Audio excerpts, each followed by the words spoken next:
Hey everybody and welcome back. This is the pro antagonist here. We're going to do a tier list, relatively unscripted here. I just got a template out with all the Pokemon games. We're going to tier list all the main series Pokemon games, except for Legends of Arceus, because one, it's not on here. I couldn't find one right away. Just a pre-made tier list platform or whatever with Legends of Arceus on it. Also, I don't know that I feel completely comfortable putting it firmly in a tier because I haven't played nearly enough of it yet like I have with all the others.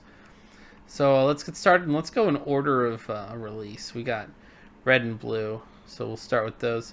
I think I'm gonna move some stuff around in this video, but I don't know. I really have no clue where I'm putting a lot of this stuff in advance, except for the ones that I know are definitely gonna be like S and D tier. But yeah, red and blue are pretty good. I'll start them off in B tier. They started off the whole series, and that's something that's not too shabby. I get the feeling they'll move up, but I don't know. Not like the best games, but definitely not the worst. Gold and silver. We got the two second games, the Pokemon Booster Pack. Actually, Pokemon Yellow. I forget about you a lot. You weren't amazing. Not the best. Like a lot of differences between yellow and these red and blue, but not enough to make it really that worthwhile. Gold and silver were definitely quite excellent, and I would say that really these games were great again for their time. All five of these games were tremendous. They were absolutely tremendous. But Pokemon continued to outdo itself throughout all of time, so we'll plonk these two up here and kind of just go with those at first. And I'll put Crystal in. Crystal can go in pretty much the same tier. Gen 2 is pretty good, but it's Pokemon Booster Pack essentially. They just have like they literally have Gen 1 in the Gen 2 games. They have most of the new Gen 2 Pokemon kind of relate to Generation 1 in some way, or maybe not most, but significant amount of. And there were only 100 Pokemon. That was the smallest release up until Generation 6 in terms of how many Pokemon they had, so yeah. Still pretty good. And Ruby and Sapphire, we're going to go with those being definitely an A tier. No question about that. Ruby and Sapphire were excellent games. At the time they were released, I think honestly they were the best Pokemon games, which I would not say anymore. But last time I would say this about any of these games would be, oh goodness, well over half a decade ago was the last time where I think the newest game was the best. That's a pretty hot take, but a lot of the new games haven't impressed me in the same way that their predecessors have. Next games would be Fire and Leaf Green, actually Emerald's combo version. We're going to have our first remarkable first S tier because this was just these two games, but even better somehow. And only in one version. I actually can't remember if there were a lot of unobtainable Pokemon because that's the one downside to those, but anyway, Fire and Leaf Green. We got Fire and Leaf Green, and they're also going up there because they were these remakes were amazing. They're some of the most played games. A lot of ROMs are based on these three games here. That's how you know they're amazing. Not a ton of ROMs based on Generation 2, Generation 1 graphics. Maybe because a lot of it's just kind of broken, but goodness. Generation 3, these five games that make up Generation 3, it was like the golden age of Pokemon. It was quite amazing. Now, the ones that were the newest games, literally like 6 months before I started playing Pokemon, these came out in the West. Diamond and Pearl, I'm going to put them in A tier because they are amazing. Just pretty amazing. Honestly, I think that these games really, like, it's a good place to start. If you were like Ruby and Sapphire, good place to start. Diamond and Pearl, good place to start.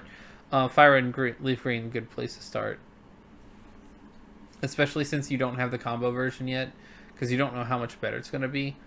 These are all really good places to start if you're doing Pokemon, and I am, however, incredibly biased because the games that were out when I was in my primal Pokemon age My Pokemon desires got a little bit killed in Generation 5, but Platinum also goes up here because same thing with Ruby, Sapphire, and Emerald. It's just such a better game, so much more amazing. A lot of extra new stuff, and wraps both up into one little package very nicely. I think Pokemon Platinum, I'll say honestly, this is probably my favorite game. There we go. Right? Nope. There we go. Yeah, Emerald, Fire and Leaf Green, they're pretty good. I think I might actually say Emerald edges them out a little bit too. But yeah, quite excellent games. Actually, you know what? No, I'll put Emerald back here because even though I love Generation 3, the Fire and Leaf Green were just amazing remakes. Going into Heart Gold and Soul Silver, getting those up here. We're gonna put those. I think I'll put them on the same tier as Gold and Silver for now, just because I didn't notice a ton of stuff that was so much better. I mean, I've only even sorted S tier thus far, just because it's that S amazing. That's not even a good joke, or if that was even a joke at all. But yeah, Heart Gold and Soul Silver kind of carries on from Gold and Silver. I mean, I think it updates the games in a way that's great, but I feel like they focus too much on like Pokewalker and other mechanics that weren't so amazing. Just not really the best Pokemon games. Let's go with I guess we gotta go Generation 5. I'll put it in C tier because Black and White kind of ruined Pokemon for me for a little while. It was the first time I felt like a Pokemon game wasn't one of my favorite games in all of existence. I mean, I never played the Game Boy or Game Boy Color games right away until I got them in Virtual Console back right before or actually during when I was in college. Yeah, Black and White, they killed it for me, and really what it was is the game was incredibly linear. The characters were okay, like the human characters, but the Pokemon, that was the most atrocious edition of Pokemon. There might be about, if you only count the fully evolved forms, maybe 15 good Pokemon in those games out of 156. With the pre-evolutions, probably be closer to 30, but 156 Pokemon, the most they ever added in a single region, and there was a lot of crap with the crop, and yeah, I'm glad they don't do that anymore. I'm glad that they only make a few, like a few dozen per region, and then maybe add a few in each extra game. Kind of like what they did with Legends of Arceus. Get into that later, though. I'll say that next good games, which are Black 2 and White 2, they're pretty decent, but nothing too insanely write home about. I mean, I like them a lot better than Black and White, and they did a lot better. They actually had Pokemon, because Black and White only had the new Pokemon from those games in the regional decks. You had to beat the game in order to get anything else, which is big drawback. These two actually had Pokemon that were older in the beginning of the game, so that was kind of nice and refreshing. And the worst games on this list, just kind of broken. They had some good mechanics. I actually did kind of like the Megas a little bit, although they did them a lot better in the next two games that I'm going to put up here. Megas were okay. Some of the new Pokemon were actually tremendously amazing. Not all of them. I would say that Sun and Moon really did a better job with new additional Pokemon, and Galar did a better job with additional Pokemon, but these games are kind of broken. I didn't really like anything about the region or the characters. They had like the worst Team Flare, whatever the hell that was. It was just not great overall. Nothing to particularly write home about. Although also they had Fairy type, which was a new thing in those games, but Fairy type was amazing. I love Fairy type, but they're not the only games with Fairy type. They just were at a time, and maybe at that time I would have put them in B or A tier, but no way I would do that now. These games are terrible to replay, and yeah, don't ever start with these. If you're doing Pokemon, unless you want to be really underwhelmed, maybe overwhelmed actually, just because how many Pokemon are in that regional dex, you wouldn't know anything about it. They kind of assume that you played the game a little bit, although it is kind of easy. I don't know.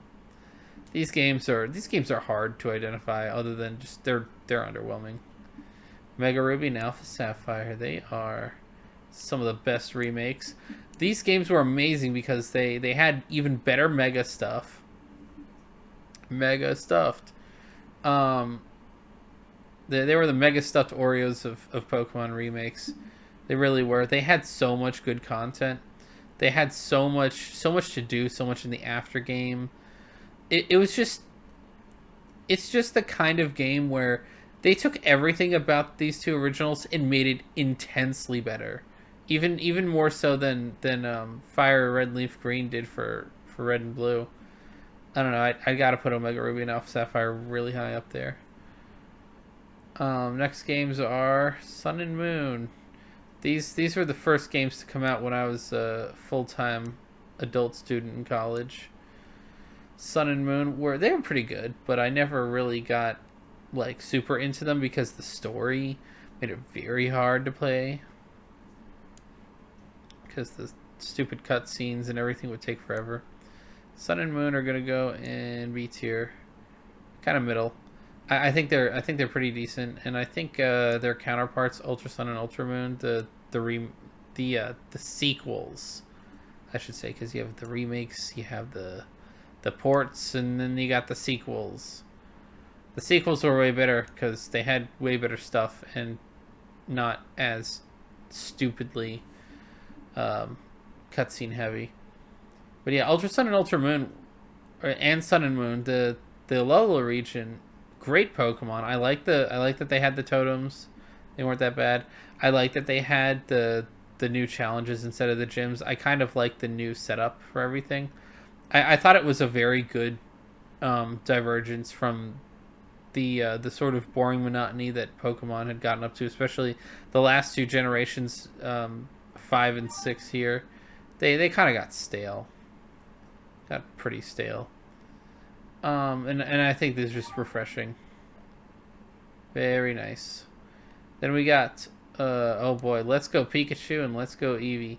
Those are going to be in B tier, but not bad though. Actually, you know what? Gotta put these. Yeah, I'll put them in A. I'm hesitant to put them in A tier just because I know they're not the best, but they're really fun to keep playing. Like not really replay, but like to keep playing. You can get the chains and have all these really nice Pokemon and everything. It's just not good for the metagame. There's only the 151 except for Meltan and Melmetal. I never got those because I never played Pokemon Go for more than like 2.5, 3 months. Sword and Shield, not the best. They had a lot of controversies and issues with them. Mainly the three main things I would say really were: first game did not have all the prior Pokemon on the national dex. That's a minus. Open world that was good and bad. It kind of overwhelms someone who just wants to get to the first gym and actually do everything before then. So you got to catch like 100 more Pokemon that you get in that overworld. And then you gotta wait for the weather to change and just certain things of those games. It's not a fun Pokemon experience for me, like some of the other ones are. Not that it's not fun. These are still great games. It's just, I mean, every game on here is realistically great. Even the D tier. It's just they're D tier because they're D tier for Pokemon, not D tier for anything else. Pokemon's never done an F in their main series or an E. They've done it in some of their off kilter, not the main Pokemon series kind of ones. Brilliant Diamond and Shining Pearl, they're gonna go into A tier, honestly, just because they were pretty good faithful remakes. I mean, not having the game corner was really the only thing I got mad at, and really, I would say these are great, especially even though they didn't have Platinum Pokedex. That would be the only thing that I feel like would have really stepped it up, is if they had the Platinum Pokedex or they had the new forms from Legends of Arceus. If they had them in this, even though I don't really like those forms, we'll get into that in tomorrow's Thirsty Thermal Take video on Brilliant Diamond Shining Pearl / Legends of Arceus. But no, these were really good games. These were honestly really good games. I love how they remade them. And yeah, now it's time to put them in order, except for the top one we already kind of did. Bottom one doesn't really need an order. Of course, the dual versions are gonna just stay next to each other because it doesn't really make a huge difference. I'll put the sword and shield ahead of these, and I'll put this. I'll throw it up one. It's not actually that bad. Gotta put these towards the top because they are pretty good. I mean, these two games, by the way, are a remake of this one, which is interesting. They never usually have two games remade from one, so I don't know. Some people might call it a cash grab. I think it's cool to have partner Eevee and not be stuck with partner Pikachu. I'd put these, bring these down a notch just for the time being. I mean, Heart Gold and Soul Silver were just better. And put Sun and Moon above. Black 2 and White 2. Heart Gold, Soul Silver. I do kind of like the charm for Heart Gold and Soul Silver, but they felt very similar to the originals. I don't know. I didn't love Black 2 and White 2 really that much, so... Especially the medals. The stupid medal guy, yeah, they take it down a notch. And then A tier, we're going to have... Of course, these are going to be up front. And for those of you who are actually interested in where I'd put Legends of Arceus... Oh, whoopsie. I think I would stick it... put these ahead. I'd probably stick Legends of Arceus right about here at the end of A tier, or like in early B tier. I'd say here for now, just because I haven't played a ton of it, and I'm kind of giving it the benefit of the doubt before I've completely played it and may or may not like it. I know a lot of people thought it's a crap game. I think it's okay. I think there's some good aspects to it that you can have, like alternate series kind of deal, kind of like with Let's Go Pikachu and Let's Go Eevee, kind of taking inspiration from a not very orthodox Pokemon game. But yeah, that would be my tier list with Legends of Arceus plunked right here, tentatively, because I can't really solidly do it until I've actually beaten the game. But yeah. Let me know what you liked or disliked about this. That's how I'm fueled. I'm fueled by the rage and/or the applause. Both of those things fuel me. So like or dislike and comment depending on what you do or don't like about my takes. Of course, liking, commenting, and subscribing is very much recommended if you want to see more of this kind of content. Subscribe and hit the bell for notifications. And I'll have a couple videos here for you. As well as my channel link on this thing. We're going to have the Pokemon Pearl and Nuzlocke.